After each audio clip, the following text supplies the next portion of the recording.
الحمدللہ الذی ہدانا لہذا وما کنا لنہتدی لولا ان ہدانا اللہ والصلاۃ والسلام علی رسول اللہ وعلی آلہ واصحابہ اجمعین اما بعد فاعوذ باللہ من الشیطان الرجیم بسم اللہ الرحمن الرحیم قد سمع اللہ قول التی تجادلک فی زوجہا وتشتکی الی اللہ واللہ یسمع تحاورکما ان اللہ سمیع بصیر صدق اللہ العلی العظیم۔ بزرگان محترم اور نوجوان دوستو، السلام علیکم ورحمۃ اللہ وبرکاتہ۔ یہ 27ویں پارے کا خلاصہ ہے جس پارے کی آج ہم نے تراویح میں سماعت کی ہے۔ انشاءاللہ العزیز اس پارے کو ہم یہاں سمجھنے کی کوشش کریں گے۔ 27ویں پارے میں جو صورتیں آئی ہیں، سورہ مجادلہ، سورہ حشر، سورہ ممتحنہ، سورہ صف، سورہ جمعہ، سورۃ المنافقون، سورہ تغابن، سورہ طلاق اور سورہ تحریم، یہ تمام ہی صورتیں مدنی صورتیں ہیں۔ آئیے کہ ہم اس کا خلاصہ سمجھتے ہیں۔ سب سے پہلے سورہ مجادلہ، یہ لفظ جو مجادلہ ہے، اصل میں اگر ہم مجادلہ کہیں تو اس کے معنی ہے بحث و مباحثہ کرنے والی، اور اگر اس کو مجادلہ کہیں زبر کے ساتھ تو اس کے معنی ہوں گے بحث و مباحثہ۔ سورہ مجادلہ یا مجادلہ کا جو پس منظر ہے نزول کا، وہ یہ ہے کہ قبیلہ خزرج کی ایک خاتون حضرت خولہ بنت ثعلبہ، یہ خاتون جو تھیں رضی اللہ تعالیٰ عنہ، ان کے شوہر نے ان کے ساتھ میں زہار کا معاملہ کیا۔ زہار جو ہے یہ عرب جاہلیت میں ایک طرح سے عورتوں سے دوری اپنانے کے لیے طلاق کے طریقوں میں سے ایک طریقہ تھا، جس میں وہ کہتا تھا کہ انت علی کا ظہری امی، یعنی اس کا اگر ہم بامحاورہ اس کا ترجمہ کریں تو یہ ہو سکتا ہے کہ وہ گویا اپنے بیوی سے یہ کہہ رہے ہو کہ تو میرے لیے ویسی ہے جیسے کہ میری ماں ہے۔ تو قرآن مجید یہ جو اس کے نتیجے میں ہوا یہ کہ یہ ایک طرح سے میاں بیوی کے درمیان ایک گویا تفریق کی علامت تھی۔ تو اس خاتون نے، یہ جو خاتون تھی، یہ اللہ کے رسول صلی اللہ علیہ وسلم کے پاس آئی اور اس نے اپنا مسئلہ پیش کیا۔ اللہ کے رسول صلی اللہ علیہ وسلم نے جب یہ بات سنی تو اللہ کے رسول نے خاموشی اختیار کر لی اور کہا کہ یہ ایک طرح سے یہ جو زہار ہے یہ تفریق کو ثابت کرتا ہے۔ لیکن اللہ کے رسول صلی اللہ علیہ وسلم کوئی جواب ان کو ابھی نہیں دے پا رہے تھے، کیونکہ یہ معاملہ بہرحال اس وقت لوگوں کے درمیان، میاں بیوی کے درمیان تفریق کا ایک طرح سے معاملہ تھا۔ تو وہ خاتون مستقل جو ہے اللہ کے رسول صلی اللہ علیہ وسلم سے مطالبہ کر رہی تھی، اس کی بے چینی، اس کا اضطراب، اور اللہ تعالیٰ نے وہ یہ بات کہہ رہی تھی کہ اے نبی، میرے چھوٹے چھوٹے بچے ہیں، میں اپنے بچوں کو، میرے بچے جو ہے ہماری ازدواجی زندگی میں خلیج کے نتیجے میں میرے بچے اپنے باپ سے محروم ہو جائیں گے، ہماری جو ہے ایک ایسی زندگی جو کہ ایک اچھی زندگی ہے وہ زندگی مشکلات کا شکار بن جائیں گی۔ تو اس کی اس بحث کو اللہ تعالیٰ نے ساتواں آسمان پہ سنا، اور اللہ تعالیٰ نے اس منظر کو پیش کیا، وہ جو اللہ کے رسول صلی اللہ علیہ وسلم سے جو وہ مستقل اپنے مطالبے کو پیش کر رہی تھی، تو قرآن نے اس منظر کو بھی پیش کر دیا کہ قد سمع اللہ قول التی تجادلک فی زوجہا، اللہ نے سن لی ہے۔ یا سننے سے مراد عام سننا نہیں ہے، بلکہ سننے سے مراد یعنی اس کا حل نکال لیا اللہ تعالیٰ نے اس کے لیے، اس کی پکار پر گویا اللہ تعالیٰ نے اس کا جواب اللہ اس کو دینا ہے۔ اللہ نے سن لی اس کے بات کو، جو آپ سے اپنے شوہر کے معاملے میں جھگڑ رہی تھی۔ تو اللہ تعالیٰ نے وہاں پر یہ بات ارشاد فرمائی کہ یاد رکھیے کہ جو لوگ اپنی عورتوں سے زہار کرتے ہیں تو دراصل وہ عورتیں ان کی ماں نہیں بن جاتی، ان کی مائیں تو وہی ہیں جنہوں نے ان کو جنا ہے۔ کسی کے بولنے سے کوئی کسی کی ماں نہیں بنتی، لیکن چونکہ زہار یہ ایک بدعت ہے، لہذا اسلام نے اس کے بعد میں پھر اللہ تعالیٰ نے اس کے تعلق سے وہ ضابطہ نازل فرمایا کہ جو لوگ زہار کریں تو ان کو چونکہ اپنے اس گناہ کا کفارہ دینا ہے، تو اسے ایک غلام کو آزاد کرنا ہوگا، یا پھر ان کو پے در پے یہ نہ کر سکے تو 60 دن پے در پے روزے رکھنے ہوں گے، یا 60 دن تک مسکینوں کو کھانا کھلانا ہوگا۔ اس طرح وہ زہار کا پورا قانون وہاں پر اس کی وضاحت قرآن نے پیش کی۔ ہم دیکھتے ہیں کہ یہ جو واقعہ ہے، اس واقعے سے کئی چیزیں سامنے آئی۔ پہلی بات تو یہ کہ اللہ کی نگاہ میں ایک خاتون کا مقام کتنا بلند ہے کہ اللہ تعالیٰ نے اس کی بات کو 7 آسمان پہ سنا۔ اس کے بارے میں ایک چیز یہ بھی آتی ہے کہ اللہ کے حضرت عمر فاروق رضی اللہ تعالیٰ عنہ ایک مرتبہ ایک راستے سے گزر رہے تھے، ایک خاتون آئی اور حضرت عمر فاروق کو انتہائی ایسا وقت تھا کہ سرداران قریش ان سے ملاقات کے لیے جو ہے کھڑے ہوئے تھے، لیکن اس خاتون نے اپنی بات حضرت عمر فاروق کے سامنے رکھی اور بہت اچھا وقت حضرت عمر فاروق کا لیا، اور حضرت عمر فاروق سر جھکائے اس کے ایک ایک لفظ کو سنتے رہے، یہاں تک کہ جب اس نے اپنی بات مکمل کر لی تو حضرت عمر فاروق وہاں سے آگے بڑھے۔ تو حضرت عمر فاروق کو ایک صحابی نے یہ متوجہ کیا کہ عمر، ایک خاتون کے لیے تم نے اتنا وقت دیا کہ بڑے بڑے سرداران جو ہے وہ تمہارا انتظار کر رہے ہیں، ان کا دیا ہوا وقت ان کو دے دیا۔ تو حضرت عمر فاروق نے کہا کہ تم جانتے ہو یہ کون ہے؟ تم جانتے ہو یہ خاتون کون ہے؟ یہ خولہ بنت ثعلبہ ہے۔ یہ خاتون وہ ہے کہ جب اس نے پکار دی تو اس کی پکار کو 7واں آسمان پر عرش پر سنا گیا، اللہ نے اس کی پکار کو سنا۔ اگر یہ عمر سے 24 گھنٹے پورا دن اگر یہ عمر سے جو ہے کوئی بات کہتی تو عمر اس کی بات کو سنتا، کیونکہ یہ بڑے احترام والی خاتون ہے جس کی بات کو اللہ تعالیٰ نے سنا ہے۔ سوائے نماز کے اوقات کے جس میں وہ اس سے اجازت لے کر جاتا، اس کی تمام باتوں کو سنتا۔ تو ہم دیکھتے ہیں کہ اس طرح سے اسلام میں عورت کا بھی کتنا بلند مقام ہے۔ پھر اللہ تعالیٰ نے سورہ مجادلہ میں جو منافقین ہیں کہ جو اسلام کو کہیں نہ کہیں نقصان پہنچا رہے تھے، اسلام کے پاکیزہ تمدن کے اندر انہوں نے بہت ساری خرابیوں کو رواج دینے کی کوشش کی تھی۔ اس میں سے ایک ان کی سرگوشیاں تھیں کہ وہ کانا پھوسی کرتے، سرگوشی کرتے، ایک دوسرے کے کان میں رسول خدا کے تعلق سے، صحابہ کے تعلق سے الگ الگ باتیں کرتے۔ تو قرآن مجید نے کہا کہ یہ جو سرگوشی ہے یہ گناہ ہے، یہ سرگوشی نہیں کرنا چاہیے۔ ان کو معلوم ہونا چاہیے جو سرگوشی کرتا ہے، جب وہ سرگوشی کرتا ہے تو یہ سمجھتا ہے کہ میری کوئی بات نہیں سن رہا ہے، لیکن اللہ ان کے ساتھ ہوتا ہے۔ کہ اینما وہو معکم اینما کنتم، تم جہاں کہیں رہتے ہو اللہ تمہاری باتوں کو سنتا ہے۔ تو اللہ نے کہا کہ مومنوں کو چاہیے کہ اگر وہ آپس میں کچھ بات بھی کریں تو وہ تقوی کی بات ہو۔ حالانکہ یہ منافقین معصیت رسول کی بات کرتے ہیں، رسول کو تکلیف پہنچانے والی باتیں کرتے ہیں۔ پھر اس کے بعد میں قرآن مجید نے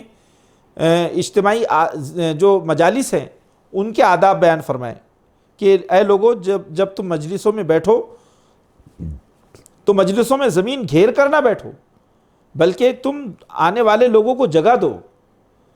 اور جب تم سے کہا جائے اٹھو تو تم اٹھ جاؤ۔ آ کر رسول خدا کی مجلس میں بیٹھ جانا اور پورا وقت ضائع کرنا یہ بھی صحیح نہیں ہے۔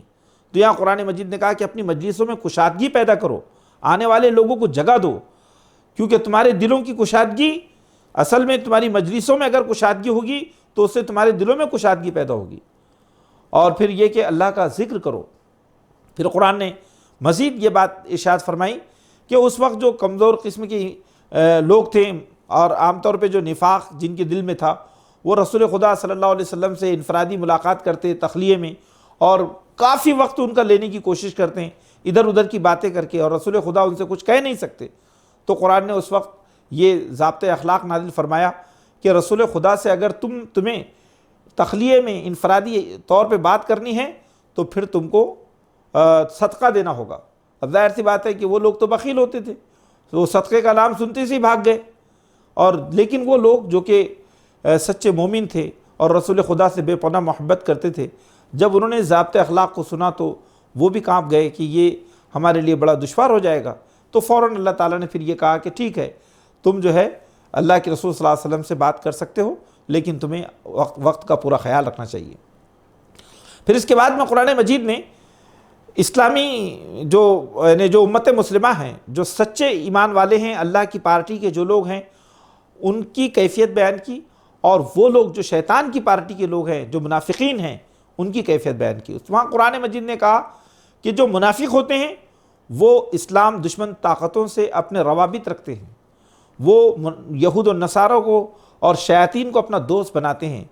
وہ اہل اسلام کے درمیان دراڑے اور خلیج پیدا کرتے ہیں اور مسلمانوں کے رازوں کو ادھر سے ادھر لے جاتے ہیں۔ تو اللہ تعالیٰ فرماتا ہے کہ یہ منافقین وہ ہیں کہ جن کو اللہ نے نعمت اسلام بخشا، ایمان بخشا، پھر شیطان ان کے اوپر مسلط ہو گیا، فسلط علیہم الشیطان فانساہم ذکر اللہ، شیطان ان پر مسلط ہو گیا، یعنی جس طرح سے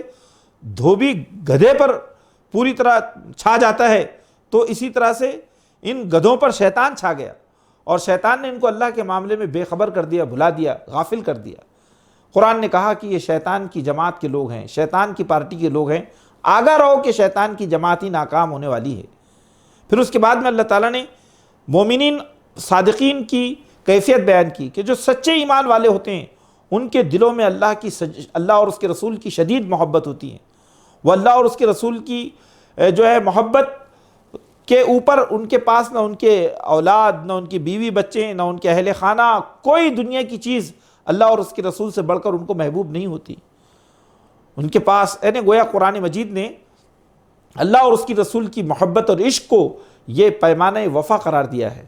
اور قرآن نے کہا کہ یہ وہ لوگ ہیں جو اللہ اور اس کے کلام کو اللہ تعالیٰ نے ان کے دلوں میں ثبت کر دیا ہے، اور یہ لوگ اللہ کی جماعت کے لوگ ہیں، اور آگاہ رہو کہ اللہ کی جماعت ہی کامیاب ہونے والی ہے۔ پھر اس کے بعد میں سورۃ الحشر شروع ہوتی ہے۔ یہ سورۃ الحشر جو ہے یہ بھی قرآن کی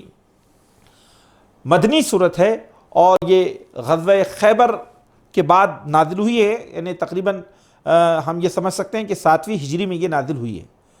غزوہ خیبر بھی غیر معمولی، یعنی غزوہ خیبر جو تھا اس میں منافقین یہودیوں کو، جو کہ عرب دنیا کا ایک بہت ہی سرکش اور سازشی ٹولہ تھا، تو غزوہ خیبر کے ذریعے ان کو بہت بڑی شکست ملی، ایک تاریخی شکست ملی، اور بہت برے انجام سے وہ لوگ دوچار ہوئے۔ تو قرآن مجید نے حشر یہاں جو ہے اس سے مراد یہ یہودیوں کا حشر ہے جو دنیا میں ہوا۔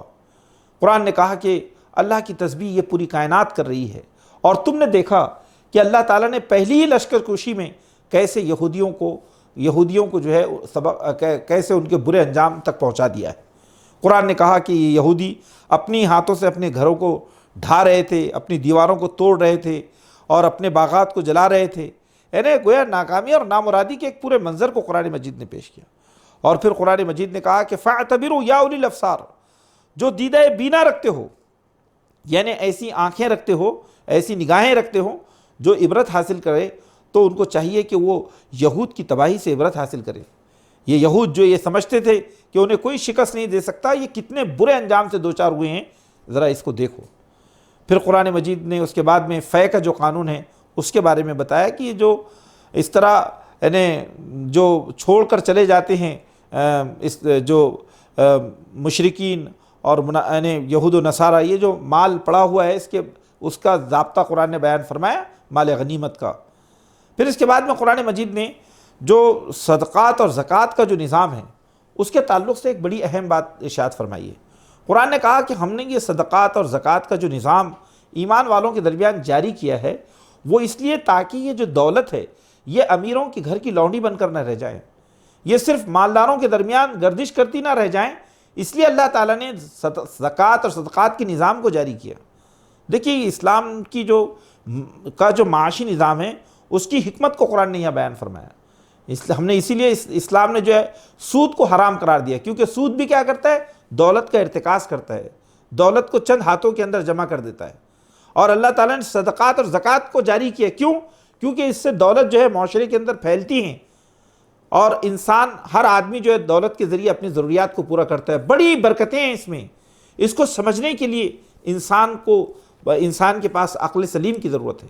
قرآن نے کہا کہ ہم نے یہ صدقات و زکوٰۃ کا نظام اس لیے جاری کیا کہ کئی لا یکون دولۃ بین الاغنیاء منکم، کہ کہیں ایسا نہ ہو کہ دولت صرف تمہارے مالدار لوگوں کے درمیان گردش کرتی رہ جائے۔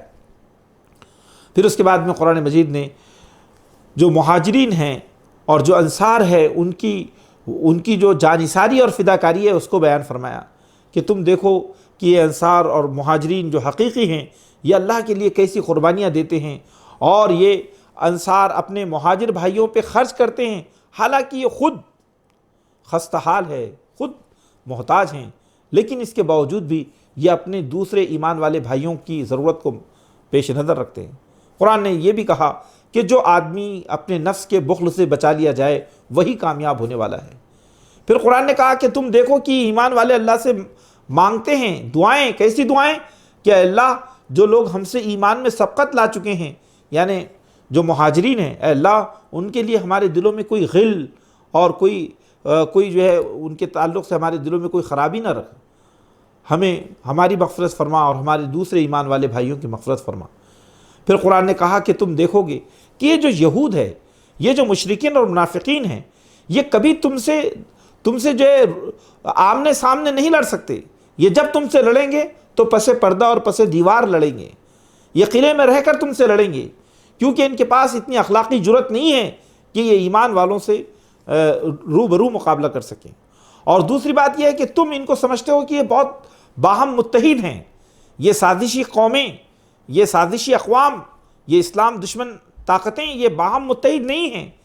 ان کے دل پھٹے ہوئے ہیں، ان کے دل آپس میں ایک دوسرے کے لیے نفرتوں سے بھرے ہوئے ہیں،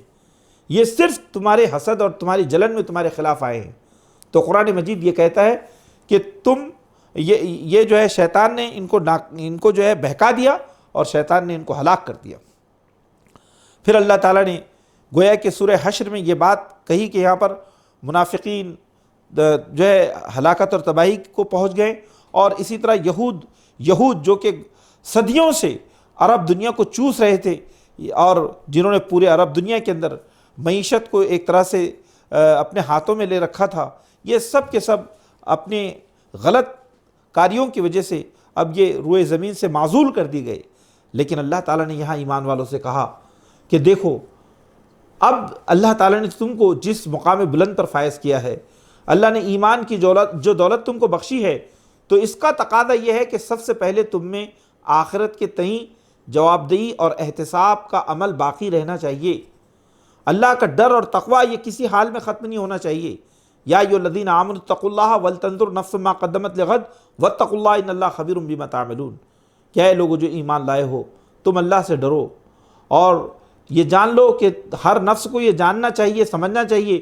کہ اس نے کل کے لیے کیا کیا ہے، آخرت کے لیے اس نے کون سے اعمال تیار کیے ہیں۔ اللہ سے ڈرتے رہو، اللہ تمہارے سارے اعمال سے باخبر ہے، واقف ہے، جو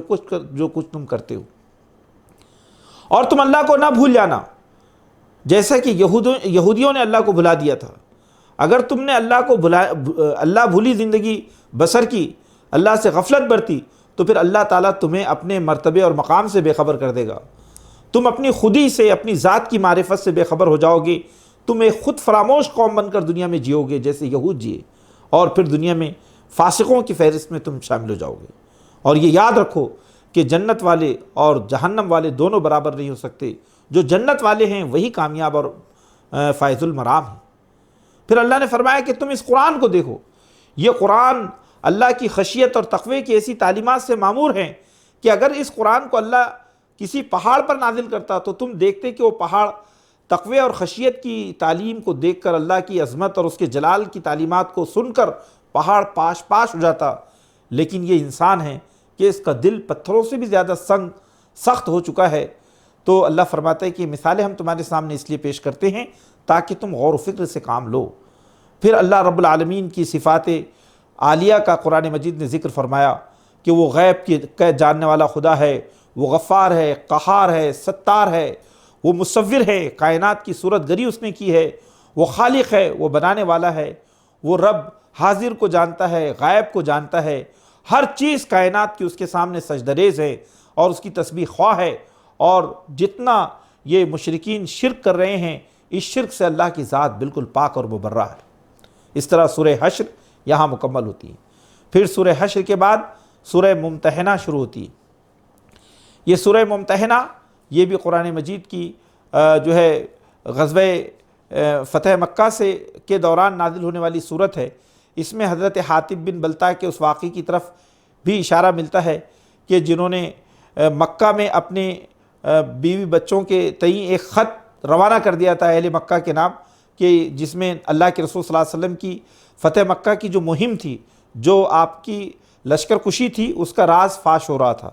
کہ اللہ کے رسول یہ چاہتے تھے کہ بہت خاموشی کے ساتھ مکہ پہ آپ جو ہے مکہ پہ حملہ کریں تاکہ بغیر خون خرابے کے مکے کو حاصل کر لیا جائے، فتح کر لیا جائے۔ لیکن وہ جو خط تھا جو حضرت حاطب بن بلتہ رضی اللہ تعالیٰ عنہ نے بھیجا، تو وہ اس نیت کے ساتھ انہوں نے بھیجا تھا کہ میرے مکہ میں میرے جو اعزاء و اقربا یا میرے اہل خانہ جو ہیں ان کا کوئی پرسان حال نہیں ہے، مکہ والے میرے اس خط کو پا کر میرے تئیں ہمدردی اختیار کریں گے اور میرے اہل و عیال کو کسی طرح کی کوئی تکلیف نہیں پہنچائیں گے۔ اور پھر ان کا یہ خیال تھا کہ اللہ کے رسول صلی اللہ علیہ وسلم کا اتنا بڑا لشکر ہے، لشکر جرار، کہ اس لشکر کے سامنے تو اہل مکہ کبھی ٹک نہیں سکتے، لہذا انہوں نے گویا ان کے ذہن میں کوئی مکر، کوئی فریب اور کوئی غداری نہیں تھی، بلکہ وہ ایک سادگی میں انہوں نے ایک خط بھیج دیا۔ لیکن وہ چیز پکڑی گئی، اللہ کے رسول صلی اللہ علیہ وسلم کو اللہ کی طرف سے اشارہ اور وحی ملی، اور ایک بڑھیا جو کہ اس میں وہ خط لے جا رہی تھی، وہ اللہ کے حضرت عمر فاروق لے کر آئے، اور حضرت عمر فاروق اپنی تلوار نکالے اس بات کے منتظر تھے کہ اللہ کے رسول صلی اللہ علیہ وسلم اشارہ فرمائیں اور حاطب بن بلتہ رضی اللہ تعالیٰ عنہ کا سر قلم کر دیا جائے۔ لیکن اسی وقت اللہ کے رسول نے کہا کہ اے عمر، اپنی تلوار کو نیام میں رکھو، تم جانتے ہو یہ حاطب بن بلتہ کون ہے؟ یہ حاطب بن بلتہ اللہ کے ان وفادار بندوں میں سے ہیں جنہوں نے غزوہ بدر میں ہمارا ساتھ دیا، اور غزوہ بدر میں جو ہمارے ساتھ تھے وہ اللہ کی جانب سے پہلے ہی مغفرت کا پروانہ حاصل کر چکے۔ تو اس میں قرآن مجید نے یہ بات کہی کہ یا ایھا الذین آمنوا لا تتخذوا عدوی وعدوکم اولیاء، کہ اے لوگو جو ایمان لائے ہو، تم اپنے دشمنوں کو اور میرے دشمنوں کو دوست نہ بناؤ، دشمنوں سے دوستی مت کرو۔ اور پھر قرآن مجید نے اس کے بعد میں مزید یہ کہا کہ دیکھو کہ تمہارے سامنے سیدنا ابراہیم کو اسوہ ہونا چاہیے، کہ کس طرح سیدنا ابراہیم نے اور ان کے جو پیروکار تھے انہوں نے کہا کہ قرآن نے کہا کہ انہوں نے اپنی قوم سے کہا کہ ہم تم سے بری ہے، ہم تم سے بری ہے۔ یعنی وہاں قرآن نے کہا کہ ابراہیم علیہ السلام نے اپنی جو قوم ہے اس قوم سے مکمل برات اختیار کی، کیونکہ وہ اللہ اور اس کے رسول کے دشمن تھے۔ اور پھر وہاں پر قرآن نے یہ بات بھی کہی کہ اللہ حضرت ابراہیم نے اس بات پر بھی کہ انہوں نے اپنے باپ کے لیے جو مغفرت کی جو بات کہی تھی اس سے بھی انہوں نے اپنے آپ کی برات کا اعلان کیا۔ تو قرآن نے کہا کہ ابراہیم کے اسوے کو اور اس کے جانثار رفیقوں کے اسوے کو اپنے سامنے رکھو۔ پھر اس کے بعد میں قرآن مجید نے یہ بات بھی کہی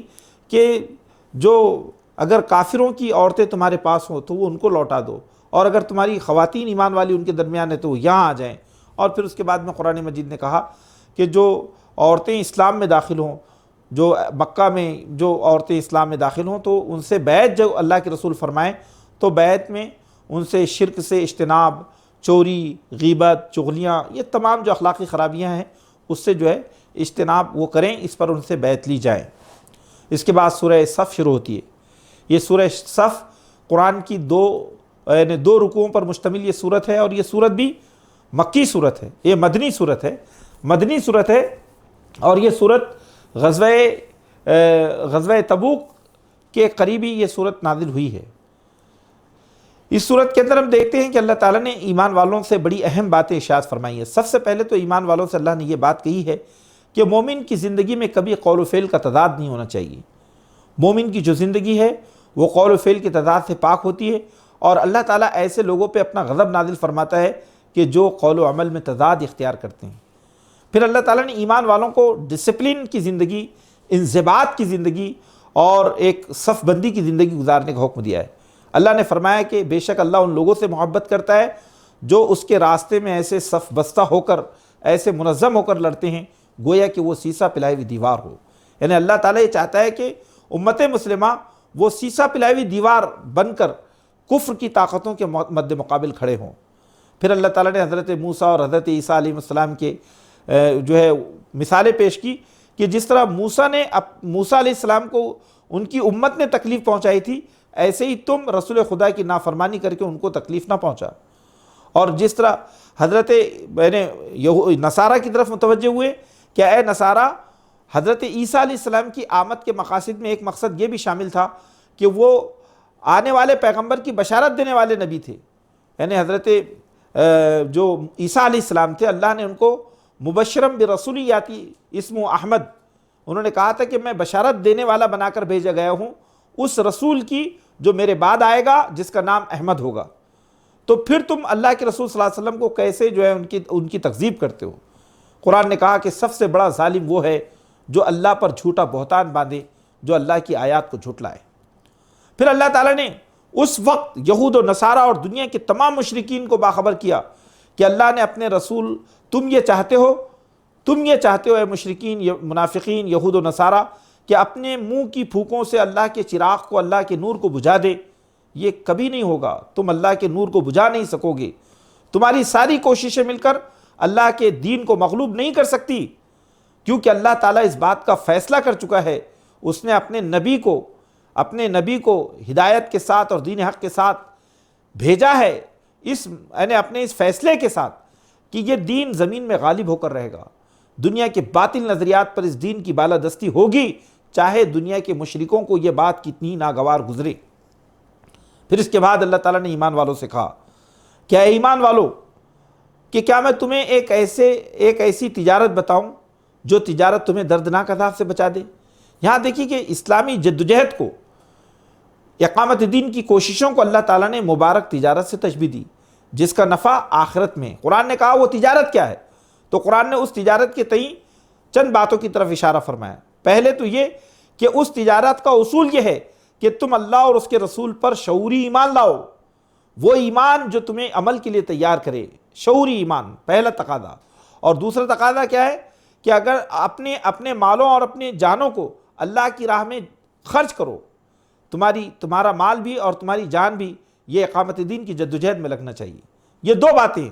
اب یہ دو باتیں اگر تم میں پائی گئی، انفاق فی سبیل اللہ بالمالی والانفس، یعنی مال اور جان کے ساتھ اللہ کی راہ میں انفاق، اور دوسری چیز اللہ اور اس کے رسول پر شعوری ایمان، یہ دو چیزیں ہونے کے نتیجے میں کیا ہوگا؟ جو چیزیں اللہ کی جانب سے تمہیں حاصل ہوگی، پہلی چیز اللہ کی جانب سے مغفرت کا پروانہ۔ کیا اللہ وعدہ کرتا ہے کہ تمہاری کاوشوں اور تمہاری ایسی مبارک تجارت کے ذریعے کے نتیجے میں اللہ تمہیں سب سے پہلے مغفرت عطا فرمائے گا۔ دوسری چیز، اللہ کی جانب سے تمہیں رضا اور خوشنودی کا پروانہ حاصل ہوگا۔ تیسری چیز، تم اللہ کی جنتوں میں داخل ہوگے، ایسی جنتیں جو ہمیشہ رہنے والی دائمی جنتیں ہیں، اور یہ بہت بڑی کامیابی ہے۔ پھر اس کے بعد قرآن نے چوتھی چیز کی طرف اشارہ کیا، اور وہ چوتھی چیز کیا ہے؟ اور وہ چوتھی چیز وہ جس کو کہ تم بہت پسند کرتے ہو، یعنی دنیا میں ملنے والی اللہ کی مدد اور مدد کے نتیجے میں فتح قریب۔ تو اللہ دنیا میں اپنی نصرتیں بھی تمہیں دے گا اور تمہیں فتح مبین بھی حاصل ہوگی۔ اے نبی، دنیا کی نصرت اور فتح کی بھی ان کو بشارت دے دو۔ یہ ہے اقامت دین اور دعوت دین کے غیر معمولی نتائج اور اس کے فوائد۔ پھر اللہ تعالیٰ نے اقامت دین کی جدوجہد کے لیے ایمان والوں کے سامنے بطور اسوہ حضرت عیسیٰ علیہ السلام کے حواریوں کو پیش کیا کہ اے لوگوں جو ایمان لائے ہو، تم اللہ کے ویسے ہی مددگار بنو جیسے عیسیٰ ابن مریم نے حواریوں سے کہا تھا کہ تم میں کون ہے جو اللہ کی راہ میں میری مدد کرے، تو انہوں نے بیک زبان کہا کہ نحن انصار اللہ، ہم ہیں اللہ کے مددگار۔ تو بنی اسرائیل کے ایک طبقے نے، بنی اسرائیل کا ایک گروہ ایمان لایا اور ایک گروہ نے انکار کیا، تو جنہوں نے انکار کیا اللہ نے ان کو شکست فاش دی، اور جو ایمان لائے اللہ نے ان کو غلبہ عطا فرمایا۔ پھر اس کے بعد سورہ جمعہ شروع ہوتی ہے۔ یہ سورہ جمعہ بھی دراصل قرآن کی مدنی صورتوں میں سے ہیں۔ یہ سورہ جمعہ کے اگر ہم ابتدائی حصے پہلے رکوع کو دیکھیں تو یہ بھی دراصل ہمیں معلوم ہوتا ہے کہ یہ غزوہ خیبر سے قریب تر نازل ہوئی، اور اس کا جو دوسرا رکوع ہے یہ مدینے کے ابتدائی زندگی میں اللہ کے رسول صلی اللہ علیہ وسلم پر جبکہ جمعہ کی فرضیت ہو رہی تھی، تو یعنی ہجرت کے 5ویں یا 6ٹھے دن یہ آیتیں آپ پر نازل ہوئی۔ تو سورہ جمعہ میں اللہ تعالیٰ نے اپنی تسبیح اور تحمید کے بعد، اپنی عظمت اور اپنی کبریائی کے بیان کے بعد اللہ نے کہا کہ اللہ نے اپنے پیغمبر کو اس لیے بھیجا ہے تاکہ یہ پیغمبر اللہ کی آیات کو بندگان خدا کے سامنے پڑھ کر سنائیں، ان کی زندگیوں کو سنواریں، انہیں کتاب و حکمت کی تعلیم دیں، انہیں گمراہی سے نکالیں۔ اور یہ پیغمبر صرف عرب کے لیے نہیں ہے بلکہ یہ پیغمبر عجم کے لیے بھی ہے۔ عنقریب اس پیغمبر کی دعوت پر دنیا کی ساری قومیں آئیں گی اور وہ قومیں ان سے، اللہ کے رسول صلی اللہ علیہ وسلم سے جڑیں گی۔ پھر قرآن مجید نے کہا کہ دیکھو، اللہ کی اس کتاب کو پا کر اگر تم اس میں غور و فکر کا عمل نہ کرو، اللہ کی کتاب کے تقاضوں کو پورا نہ کرو، تو گویا پھر ویسے ہی ہو جاؤ گے کہ جیسے بنی اسرائیل نے توریت کے ساتھ کیا. اللہ نے یہاں بنی اسرائیل کو گدھوں سے تشبیہ دی کہ گدھے ہوتے ہیں کہ ان کے پیٹھ پر علم و حکمت کے موتی کتابوں کی شکل میں رکھ دیے جاتے ہیں اور وہ یہ جانتے ہی نہیں کہ ان کتابوں میں کیا لکھا ہے. تو قرآن نے کہا کہ اسی طرح سے وہ قومیں جو خدا کی کتاب اپنے پاس رکھتی ہیں وہ دراصل انسانی دنیا کے گدھے ہیں کہ جن کے پاس علم و حکمت کے موتی ہے جس کے ذریعے وہ پوری کائنات پر خدا کی خلافت قائم کر سکتے ہیں, اللہ کی بے شمار برکتوں کے وارث بن سکتے ہیں, لیکن انہوں نے اللہ کی کتاب کے ساتھ میں ظالمانہ روش اختیار کی. پھر قرآن نے یہودیوں سے کہا کہ اے یہودیوں کہ اگر تم یہ سمجھتے ہو کہ اللہ کو تم بہت زیادہ محبوب ہو تو تم موت کا انتظار کرو. تم کبھی موت کا انتظار نہیں کر سکتے, اس لیے کہ تمہارے اعمال اتنے برے ہیں کہ جن اعمال کی بنیاد پر تم ہمیشہ شرمندہ رہو گے. پھر اللہ تعالیٰ نے ایمان والوں سے کہا کہ جمعہ کے وقت جب تمہیں ندا دی جائے, بلایا جائے, تو تم اپنے کاروبار کو چھوڑ کر, اپنی تجارت اور خرید و فروخت کو چھوڑ کر اللہ کے ذکر کی طرف دوڑو, اللہ کے ذکر کی طرف دوڑو. اور جب نماز مکمل ہو جائے تو اس کے بعد پھر زمین میں بکھر جاؤ اور اللہ کے فضل کو تلاش کرو, اللہ کے فضل کو تلاش کرو. یہاں قرآن نے اس بات کی طرف اشارہ کیا کہ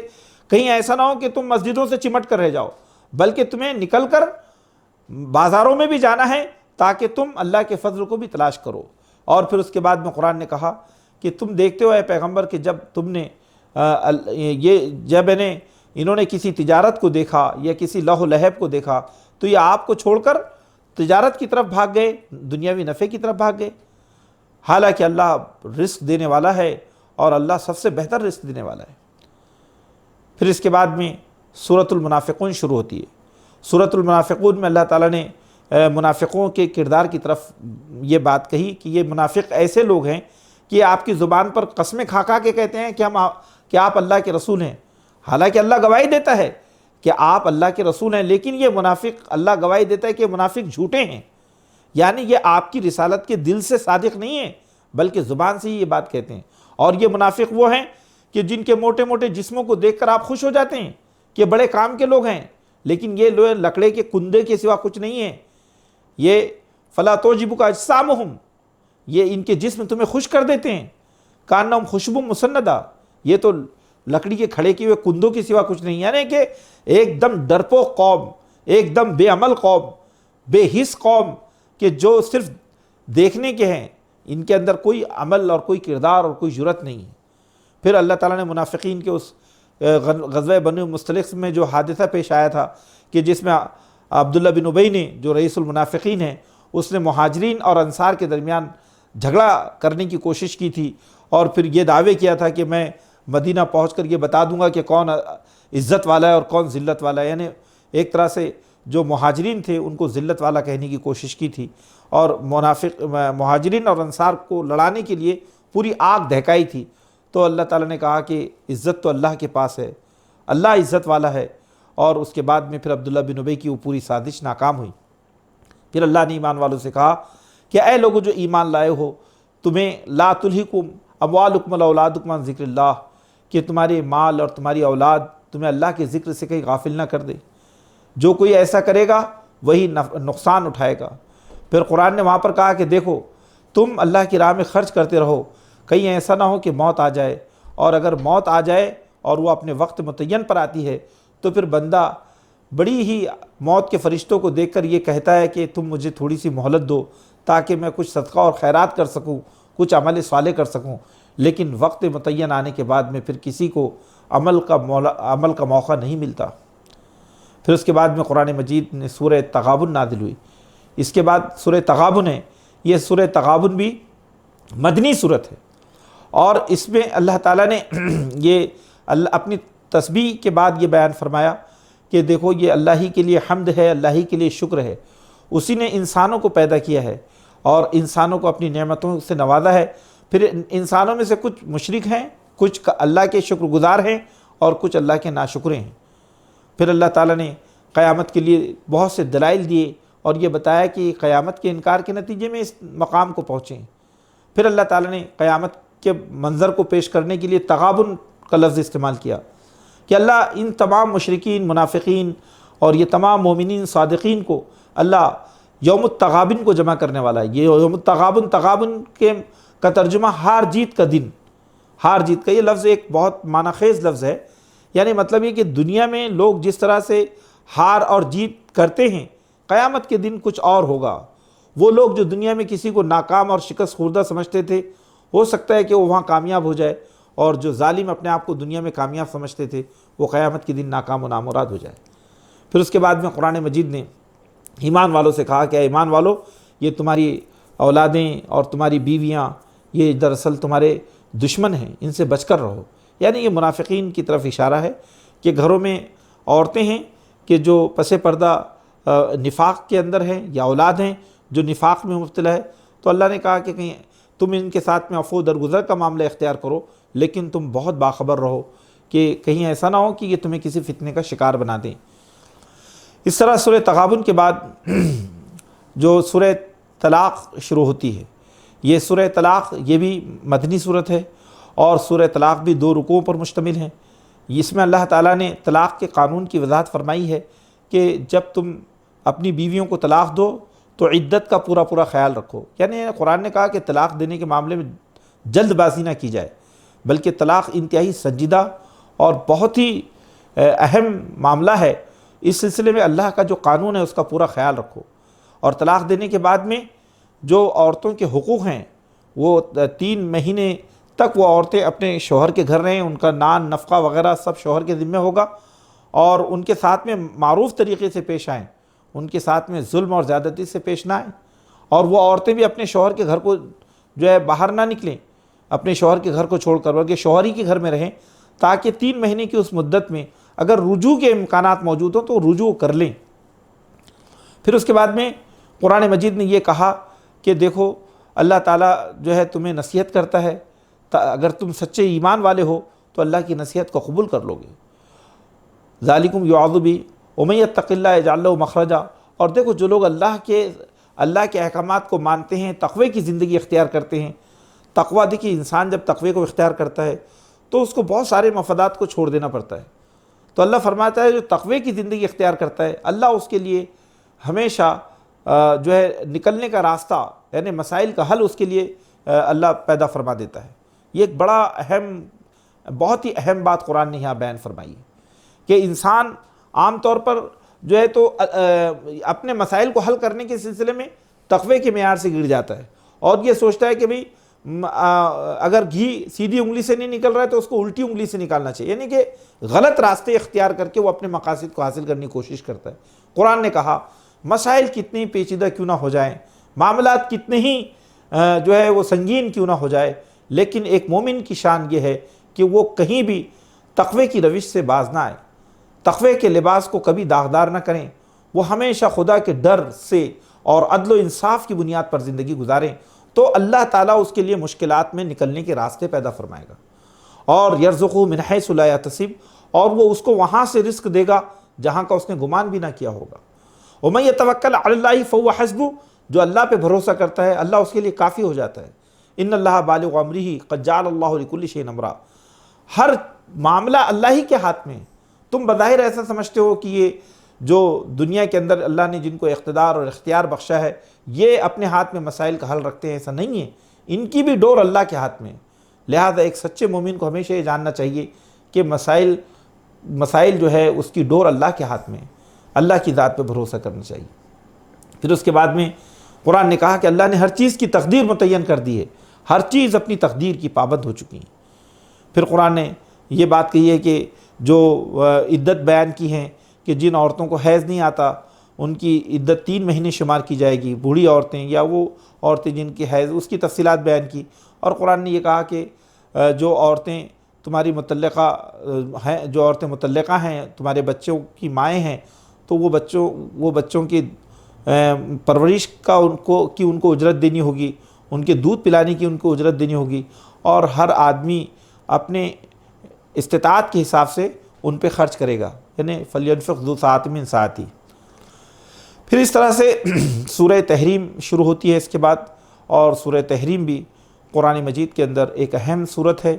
جس میں اللہ تعالیٰ نے نبی کریم صلی اللہ علیہ وسلم کے گھر کے ایک مسئلے پر جو خواتین کے درمیان اختلاف تھا، وہ خواتین کے اختلاف کو دور فرمایا ازواج النبی صلی اللہ علیہ وسلم کو، کہ اور یہ بات بھی اس میں کہی ہے کہ حرام و حلال کا جو پیمانہ ہے وہ خدا کے ہاتھ میں ہے۔ کسی رسول کو بھی اس بات کا اختیار نہیں دیا گیا ہے کہ وہ کسی حلال چیز کو حرام کر دیں، کیونکہ ایک زوجہ نے اللہ کے رسول صلی اللہ علیہ وسلم سے یہ کہا کہ آپ کے منہ سے بو آ رہی ہے، یعنی اللہ کے رسول چونکہ کسی اور زوجہ کے پاس سے شہد کھا کر آئے تھے، تو اور شہد چونکہ ان کے پاس اکثر ہوتا تھا، تو یہ خاتون یہ بیوی یہ چاہتی تھی کہ رسول خدا کا زیادہ وقت مجھ کو ملے، لہذا اس نے اس بات کی کوشش کی کہ جو شہد ہے اسی کو ایسا بنا دیا جائے کہ اللہ کے رسول وہاں نہ جائیں۔ تو اللہ کے رسول نے سوچا کہ میری ذات سے کسی کو تکلیف نہ پہنچے، تو اللہ کے رسول نے کہا کہ اب میں آئندہ اسے نہیں کھاؤں گا۔ تو اللہ تعالیٰ نے ان کو یہ بات کہی کہ یا ایھا النبی لما تحرم اللہ کہ لما تحرم ما حل اللہ لک، اے نبی آپ کیسے اس چیز کو حرام قرار دے سکتے ہیں جس کو اللہ نے آپ کے لیے حلال کر دیا ہے۔ یعنی گویا حرمت کے یعنی تحریم اور تحلیل کا جو قانون ہے وہ اللہ کے پاس ہے، کون سی چیزیں حلال ہے اور کون سی چیزیں حرام ہیں، نبی وقت بھی وہ اللہ ہی کے حکم کا پابند ہوتا ہے۔ پھر اللہ تعالیٰ نے ازواج النبی سے کہا کہ یاد رکھو اگر تم خدا اور اس کے رسول کی نافرمانی کرو گے تو اللہ ان کے ساتھ ہے، اللہ ہے، جبریل ہے، فرشتے ہیں، مومنین صادقین اللہ کے رسول کے ساتھ ہے، اور اللہ تمہاری جگہ اور دوسری عورتیں جو باکرات اور سیبات ہوں گی اللہ اپنے نبی کو عطا فرمائے گا، لہذا تم نبی کے خاندان کی جو عورتیں ہیں وہ اعلیٰ درجے کے اسوے کو پیش کریں۔ پھر اس کے بعد میں اللہ نے تمام ایمان والوں سے یہ بات کہی کہ تم سب سے زیادہ اولین ترجیحات میں اپنے گھر کو شامل کرو اور اپنے گھر کو آتش دوزخ سے بچاؤ۔ یا ایھا الذین آمنوا قوا انفسکم واہلیکم نارا وقودھا الناس والحجارہ، کیا ہے لوگوں جو ایمان لائے ہو اپنے آپ کو اور اپنے گھر والوں کو آتش دوزخ سے بچاؤ۔ وہ آتش دوزخ کہ جو دہکائی جائے گی انسانوں اور پتھروں سے، یعنی جو نافرمان انسان ہے اس سے گویا جہنم کو دہکایا جائے گا، اور جس میں ایسے اللہ کے فرشتے معمور کیے گئے ہیں کہ جو اللہ کے عذاب کو دینے میں کسی کی پرواہ نہیں کریں گے، اللہ کے حکم پر پوری طرح عمل کریں گے۔ اور اس وقت اللہ کہے گا کہ آج جو کچھ تم کو دیا جا رہا ہے یہ صرف تمہارے اعمال کا بدلہ ہے۔ پھر اللہ تعالیٰ نے ایمان والوں سے کہا کہ وہ توبت نصوح اختیار کرے، یا ایھا الذین آمنوا توبوا الی اللہ توبۃ نصوحا، کیا ہے لوگوں جو ایمان لائے ہو اللہ کے حضور خالص توبہ لے کر آؤ، یعنی جو تم سے گناہ ہوئے ہیں ان گناہوں کے سلسلے میں ایک ایسی توبہ خدا سے کرو کہ ان گناہوں کا اعادہ نہ کرو۔ اللہ سے جب توبہ مانگو